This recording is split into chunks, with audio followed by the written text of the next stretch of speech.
Good afternoon, everyone. I hope you're all keeping well. Over the last couple of months, as the Dave Dunhill Project has taken off and we've done a few releases, I keep getting asked how I do my recording. So I thought, rather than kind of explain that to each and every person, I thought I'll do a quick video as to what I do, what I use, and then you can use that as the basis to do your own recording. Everything's done at home. I'm sat in our living room now. You can probably see the Christmas tree behind you, and then the computer desk here. I'm going to set everything up from scratch. I'm going to start with the PC, because the first thing that you'll need to make music is a digital audio workstation or a DAW. Now I'll go into that a little bit more further on in the video in terms of what DAW that I particularly use. But this is a Dell Optiplex 3060 that I'll be using that hosts the DAW on it. So I'm going to go and plug this in and then I'll take you on to the next step. Okay, so part 2. PC's all plugged in. It's not switched on yet because we're not finished in terms of what needs to connect to the PC. There's 2 pieces of kit that you're going to need. The first is a set of speakers. So these are like monitors that you'll use. These are an Eris E3.5 BT. That just means that you can connect to them by Bluetooth, but I don't do that. I connect to them by the cable. So I'm just going to get these bad boys set up, and then we'll come on to the next part. So you'll see now, got the speakers on the monitor stands. I do recommend monitor stands, by the way, because ideally you want your eye and ear level to be at the same level as the speakers, or just a little bit lower, so that you get all the frequencies. So they're sat on there now. We can't connect the speakers up yet because what we need is to be able to plug in to record guitars, drums, etc., and to be able to hear the sound is an audio interface. This is an audio interface. This is a Euphoria UMC 1820. It's about £100, I think this was, off Amazon, and this can allow up to 8 things at a time to be plugged into it to be simultaneously recorded.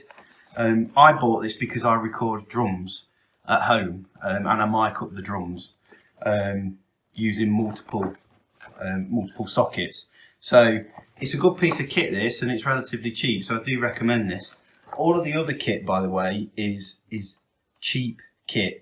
It's not expensive in any way, shape or form. Probably the most expensive piece of kit is the PC.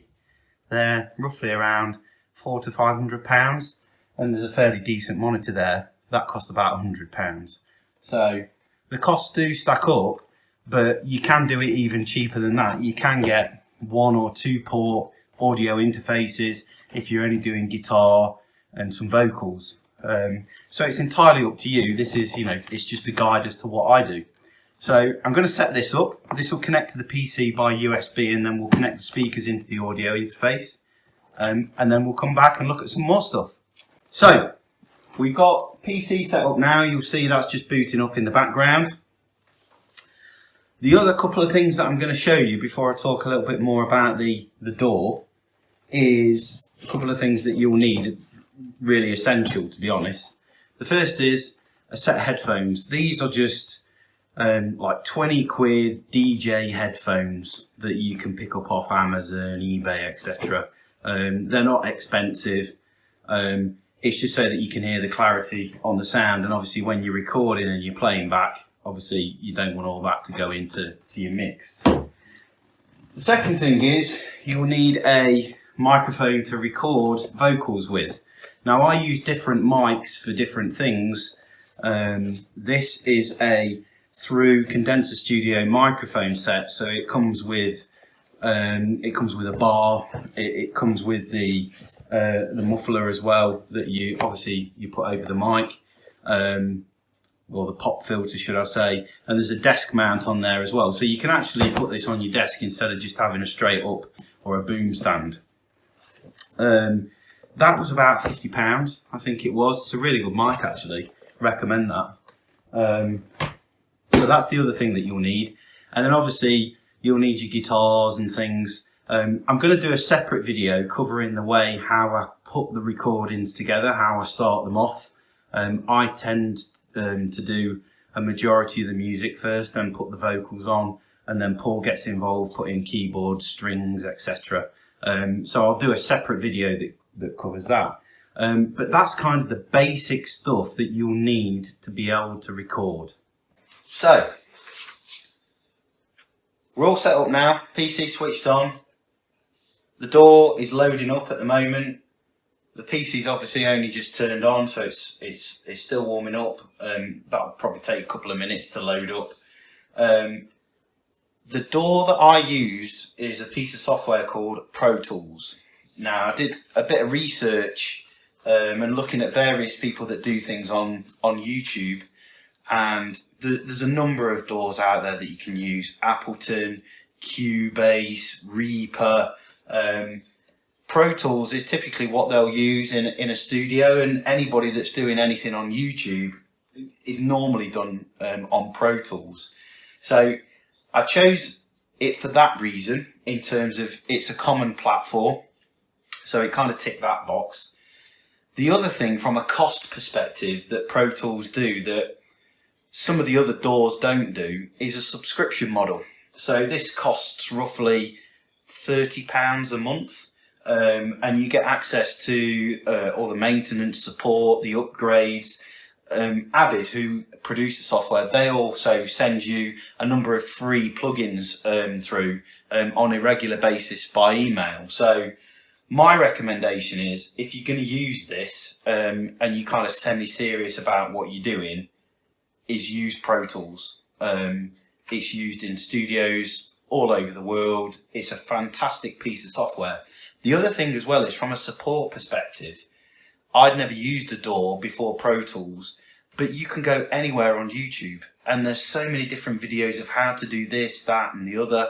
It's already out there, you can do it. You don't have to work it out yourself. That said, the piece of software is fairly intuitive. So that's everything that I use in terms of from a recording and from a listening, mixing perspective. There's obviously a lot more that goes into it. This is just a basic overview. But what I will look to do is, when we're doing some more recording, I'll look to do a video, show you how I build up the songs, how I record them, the things that I use to record them. And then you've also got that as a basis if you're just setting off in the recording game. So I really hope you enjoyed the video. If you've got any questions on anything that I've covered today, or you need some more detail, please reach out using the comments section. And please also don't forget to subscribe to the channel. Not only do I release the odd video doing things like this, but obviously there's the music that myself and Paul have been doing under the Dave Dunhill Project. So yeah, and check that out as well, and let me know what you think. So thanks very much. It's New Year's Eve, so I'm going to go off now and have a couple of Stella Artois, and Happy New Year to everybody. Thanks.